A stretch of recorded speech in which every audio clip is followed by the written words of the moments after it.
I'm a rocket structural engineer designing and building parts of the rocket. You are the generation that will be stepping foot on Mars.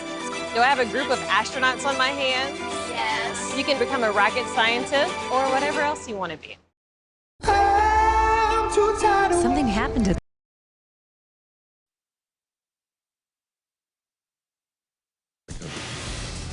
Now at 7, the family of a little boy who accidentally shot himself inside a home is about to hold a press conference, who police now have in custody. More rain for the ride home, but there is relief inside as we inch closer to the weekend. And just into the newsroom, the East Bay barbecue restaurant dealing with a case of measles tonight. The new KPIX 5 News at 7 starts right now with that young boy fighting for his life at Children's Hospital in Oakland. Good evening, I'm Elizabeth Cook. And I'm Ken Bastida. Tonight, 4-year-old is on life support, according to doctors. Police say the boy accidentally shot himself in the head yesterday inside a home on Ritchie Drive. Police say the man who owned that gun is now in custody. Navon Price Jackson celebrated his 4th birthday just last week. He survived surgery but is still in a coma. Sadly, doctors say there are no signs of brain activity. The suspect's brother described the shooting as a tragic accident, but he struggled to explain why the gun was not secured. Everybody was in the living room. The little boy went in the back of the room, crawled under his bed, and they heard the gun go off. Everybody knows, common sense, know a gun supposed to be locked up.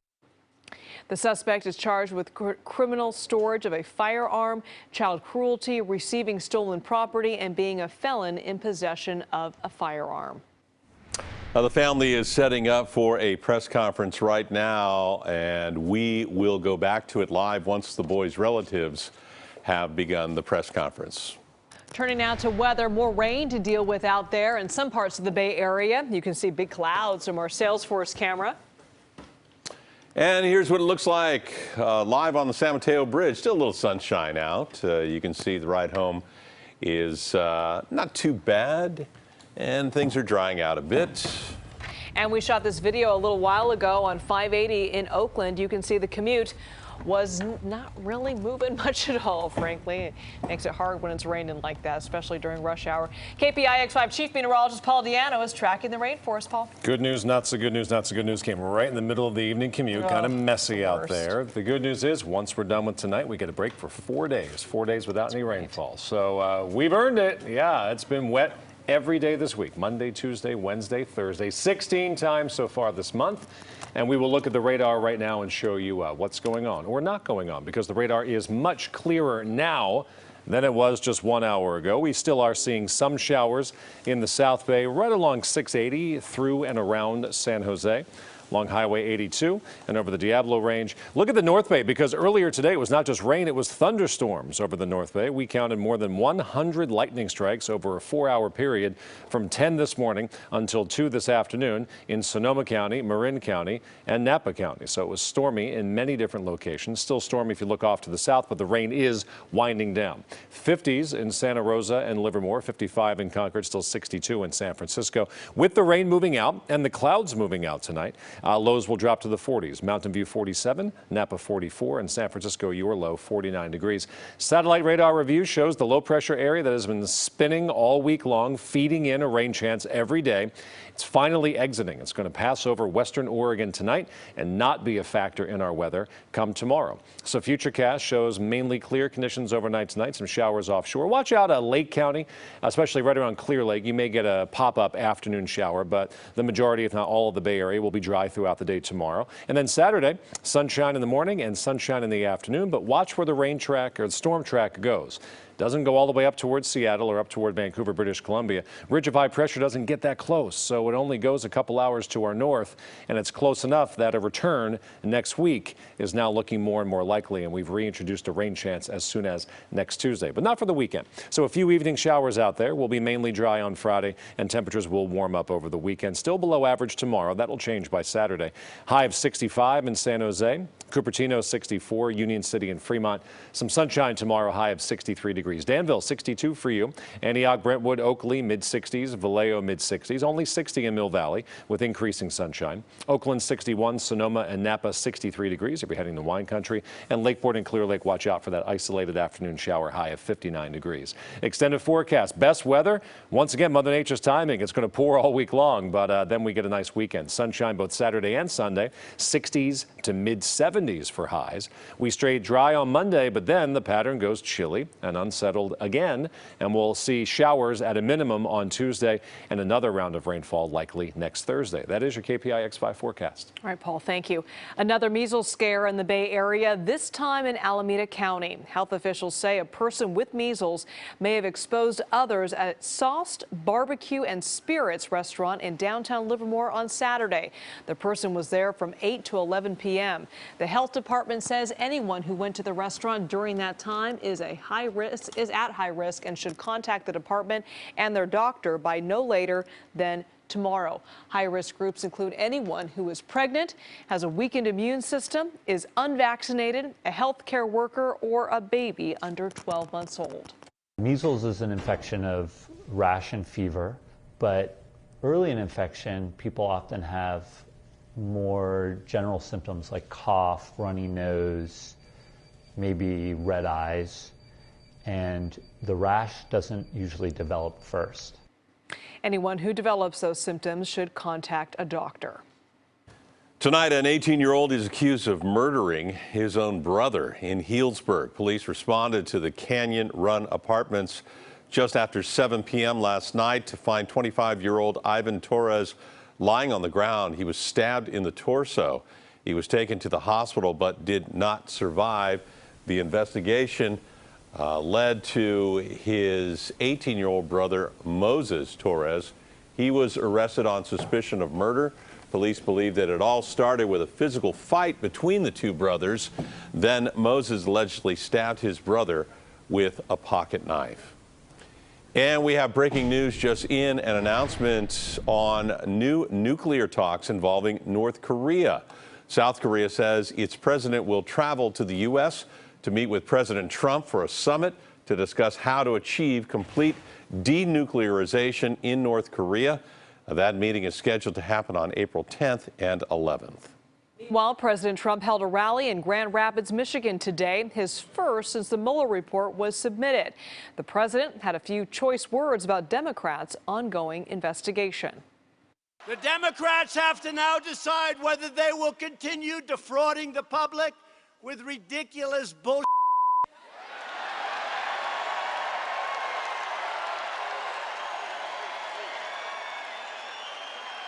Partisan investigations, or whether they will apologize to the American people and join us to rebuild our crumbling infrastructure, bring down the cost of health care and prescription drugs.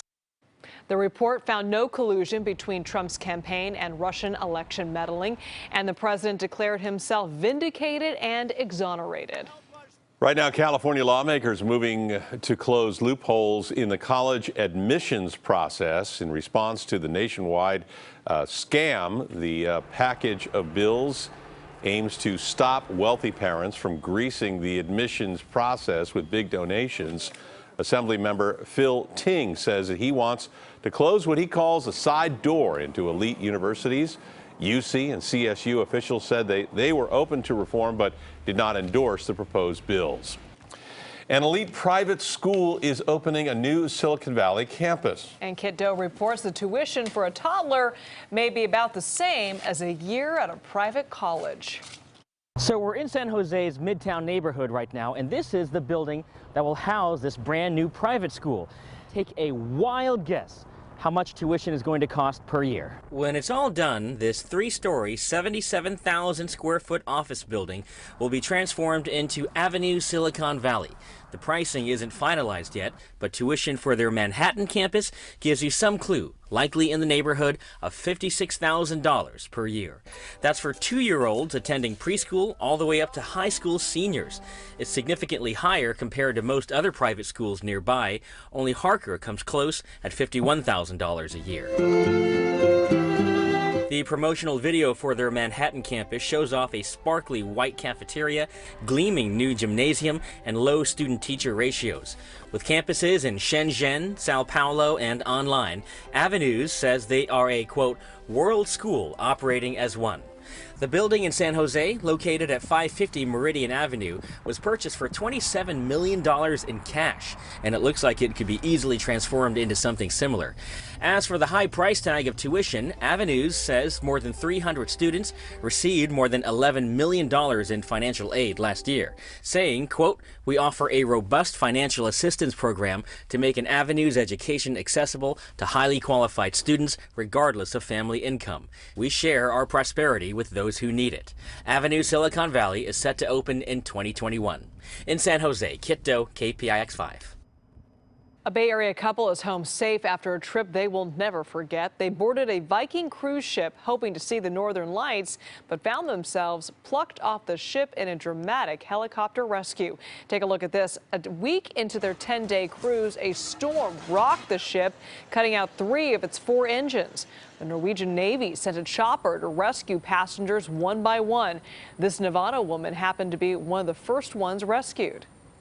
And all of a sudden, one of the helicopter crew just went like that and jumped. We were taken up into the sky, up to the helicopter. Well, some good news. The couple did get to see those northern lights. They also got their money back. And Viking says passengers will be invited back for another cruise. The winner of the 3rd largest lottery prize in American history is keeping their identity a secret, at least for now. Lottery officials confirmed today that a ticket sold at this Speedway gas station in New Berlin, Wisconsin, hit all 6 numbers for the massive $768 million prize. Yeehaw! Some local players hit it big as well. 2 tickets valued at nearly $3 million each were sold in the Bay Area. One winner pulled their prize from Gateway Food and Liquor on North Bascom in San Jose. Another winner got lucky at Centerwood Liquors in San Mateo. That's near the El Camino. The store's owner says the guy is going to put the money to good use. Person came in the morning today and we just cash it out his ticket for the claim form. And he's an older guy, he's about 65, and he's happy. He's going to pay his mortgage. Both players hit 5 of the 6 Powerball numbers. One of the most recognizable rock stars in the last 30 years is in San Francisco, promoting his latest venture into musical theater. Sting is starring in his own production called The Last Ship. KPIX 5 reporter Len Ramirez sat down with him at the SHN Golden Gate Theater. Well, I can tell you that Sting really does seem to be enjoying this new phase of his career. And if you're a Sting fan, definitely put this on your watch list. But you'll have to wait a while because the show doesn't open until February of 2020. In the name of the Father, in the name of the Son. You may think you know Sting, Of this life that you've spun. but you've probably never seen him like this.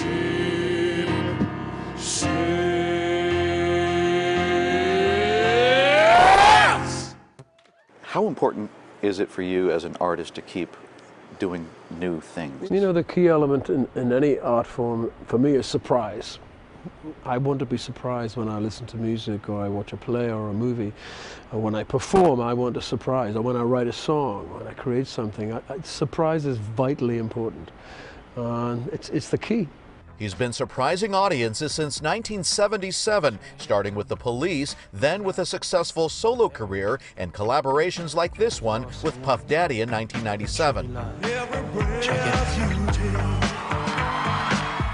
Now it's with an acclaimed and intensely personal musical called The Last Ship. It's really a play about the importance of community. It's a semi-autobiographical story of love and a prodigal son set against the backdrop of the vanishing shipbuilding industry in Sting's hometown in northern England. Sting composed all of the songs and plays a union boss struggling against the economic tide. His strengths, his weaknesses, his fears somehow are linked together with me, and so it works. But he says he never expected to star in it. That's not my vocation to be an actor. I've acted, but it was a surprise to me that I'm in the play, although I can see the value of a name on the marquee that will bring people in. See these work was in my hands. Sting says he's now bringing to the theatrical stage what sustained him as a musical performer for more than 40 years. So a song is a living, breathing, organic thing, and you need to breathe life into it every day. So it we goes will very have to quickly. wait to see you on stage, but thank you very much. It's been terrific talking Thanks, with you. Len. Thank God bless you. In San Francisco, Len Ramirez, KPIX 5. Well, you can catch the show next year at the Golden Gate Theater between February 20th and March 22nd. Busy day for our sports department for sure. Dennis O'Donnell here now. We got baseball, we got NC2A, the Giants opener, A's. The second I leave this set, going back downstairs. March Madness is going on. But it was opening day for everybody in baseball. Just a month ago that Vegas installed the Giants as the favorites to land Bryce Harper. But today at opening day in San Diego, the Giants started Connor Joe and Michael Reed at the corner outfield spots. Expectations pretty low for Bruce Bochy's final season. Could they get him in a win on his final opening day? Big matchup right out of the gate. Madison Bumgarner and Padres' $300 million man, Manny Machado, Bum got him. One of 9 strikeouts for Bumgarner. Scoreless third inning. That changed when Will Myers hit the off-speed stuff over the wall into the beach. 1-0 San Diego. Always nice to have Bumgarner in the lineup where you're searching for a little offense. This isn't loud, but it's a base hit and the box score all the same. But Bum fell asleep at first base. Eric Lauer picked him off, inning over. Lauer went 6 innings, allowed 4 hits. More careless base running. I don't know if it is careless. I would have gone for 2. Evan Longoria digging for 2, thrown out.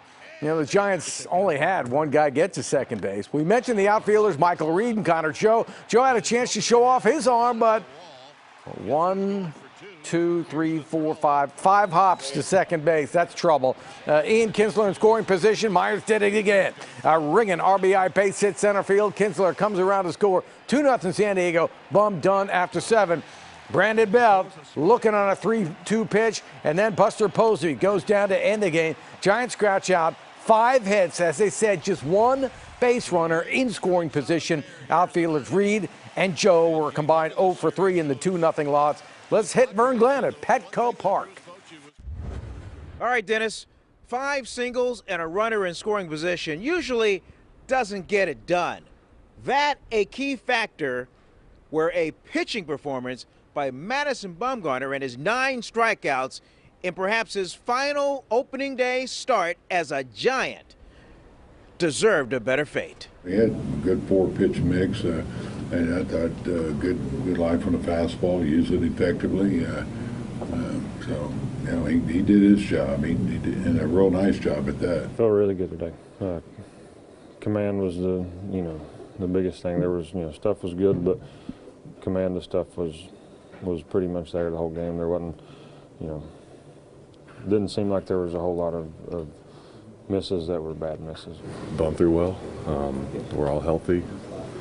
We didn't think we were going to go 162-0 either, but I mean, it's nice to win, but it's a long season. There were 5 Giants on the opening day roster who weren't in San Francisco a year ago. 2 of those Giants weren't even on the team 8 days ago. Michael Reed, your right fielder, he was a Twin. And Connor Joe was a Cincinnati Red. And in the case of Joe, he happened to grow up in San Diego. Yeah, it's been crazy, but a great crazy. If you would have told me I'll be in San Diego today, opening day, starting in the lineup for the Giants, I would have thought you were absolutely crazy. But, this whole month has been a grind for me, and it's been a dogfight to make the club. I slept great last night. I was really anxious for the, up until the anthem, and then once the anthem happened, honestly, it was just like another game. Yeah, it's always, I'm sure they're pretty amped up, even nervous, but, they did fine. Yeah, a 2-0 decision, Dennis. These are the kinds of games that the Giants are going to have to win. Speaking of winning, 74. That's the number that Bruce Bochy needs to get to 2,000 wins for his managerial career. In this, his final season managing in the big leagues. 91. That is the number to ensure that Bruce Bochy retires with a winning record. That'll do it from San Diego. Back to you and the coach in studio. Thank you, Vern. The A's started the season with consecutive losses in Japan. Perhaps they needed a little home cooking. Back on U.S. soil in Oakland for the opener, former Athletic Coco Chris Monahan to throw out the first pitch. Coco going to be part of the A's radio team this season. Never known for his arm, and he showed it right there. Bounced it in the dirt. The newly acquired Kendrys Morales arrived shortly before first pitch, expected to make his A's debut tomorrow. Top of the second, Tommy La Stella, foul ball down the left field line. Robbie Grossman, getting used to his new surroundings, makes the catch. He also had 2 hits in the leadoff spot. Angel starter Trevor Cahill, great at the Coliseum last season, not so much against his former team today. Jerks and Profar, look at this, high off the wall, barely missed a home run. He had a triple, and he scored on a sacrifice fly. Bottom of the fourth, A's up 2-0. Marcus Semien, dead center field. Not even the $430 million man, Mike Trout, can bring it back. Semien is 5 for 11 this season. Mike Fiers, glad to be home after struggling in Japan. Just 1 hit in 6 scoreless innings. Matt Chapman started the inning-ending double play. Fiers jacked out of his mind. Bottom of the 6th, Chris Davis to knockout blow. Into the upper deck, his 2nd home run of the season. A's beat the Angels 4-0. Andrea Nakano has more from the Coliseum. While the A's played 2 games over in Japan, the Athletics played their home opener on what's technically opening day. This team is missing some key players, but the formula to win was the same as it was last season. It felt a little more like opening day today, and that has a little something to do with our crowd, but you know, well played all the way around. Bob Melvin couldn't have drawn it up any better. He got the perfect combination of pitching and power at the plate. We've been known to hit some homers, and I mean, I can't remember the last time I saw one go in the upper deck in left field. You know, he's been here for a few years, and I don't even think he's hit one up there. I don't usually even, go that way, but it just happened. With 18 straight games on the calendar starting today, Melvin also got what he hoped for, at least 6 innings from his starter on the mound, and he knew he could always count on Gold Glover Matt Chapman to come up with the big plays. The double play he made, that as soon as it's hit to him, you know it's going to be a double play if you've been around him some. And you try not to take it for granted, but that's why he's got platinum over at home. Well, I expected to catch it, and then I kind of bobbled it.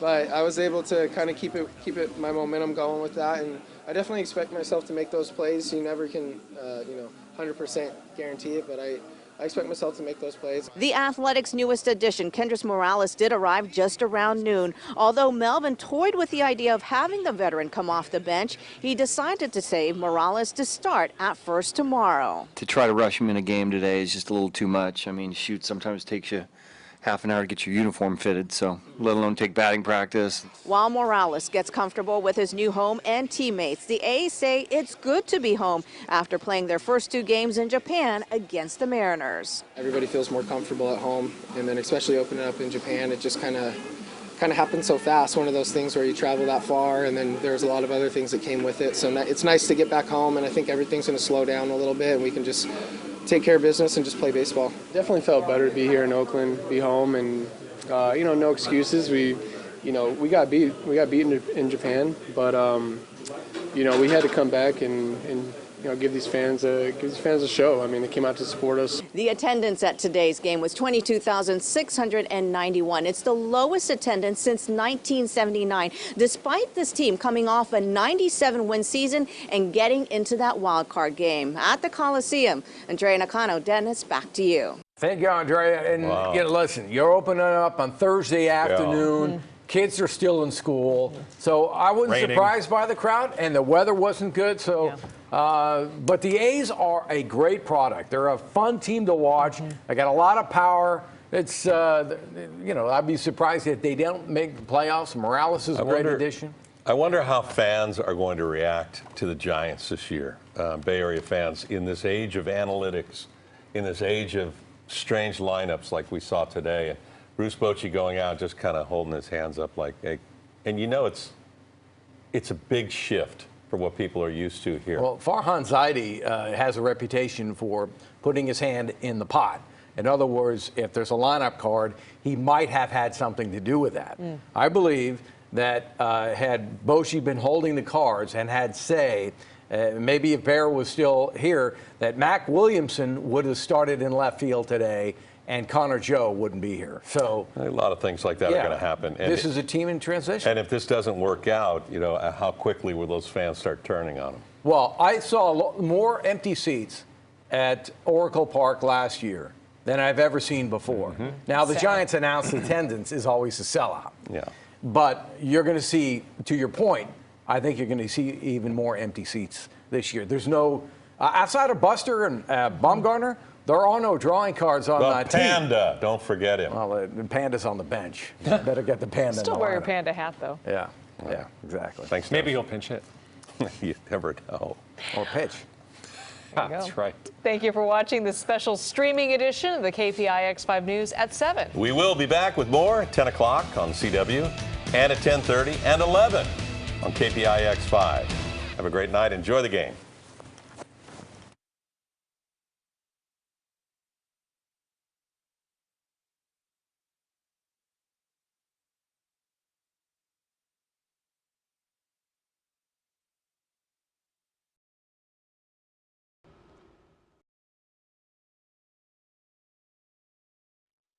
It can happen just about anywhere. It can happen anytime to anyone.